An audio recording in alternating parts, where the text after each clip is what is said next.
दोस्तों, इन दिनों एक पोस्ट तेज़ी से वायरल हो रही है कि 26 जनवरी 2025 को महाराष्ट्र में 21 नए ज़िले बनाए जाएंगे, जिनमें हमारा मालेगांव भी शामिल है। हमने जब इस पोस्ट की सच्चाई जानने की कोशिश की तो हमें किसी भी तरह का कोई सरकारी ऐलान नज़र नहीं आया। हाँ, बहुत सारी तंजीमों और पार्टियों वगैरह की तरफ से इस तरह के प्रस्ताव ज़रूर हैं, जिनकी बुनियाद पर ये पोस्ट फैलाई जा रही है।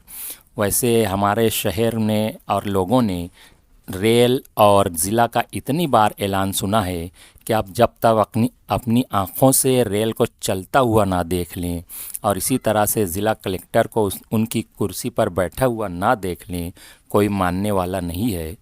वैसे एक कहानी तो आपने सुनी ही होगी कि एक लड़का रोज़ाना भेड़ें चराने जाता और लोगों का मजाक उड़ाने के लिए वो आवाज़ लगाता कि भेड़िया आया, भेड़िया आया। लोग उसकी मदद के लिए आते तो वो उन पर हंसा करता था और एक दिन सही मानों में भेड़िया आ जाता है और फिर उसे और उसकी सारी भेड़ों को खा जाता है।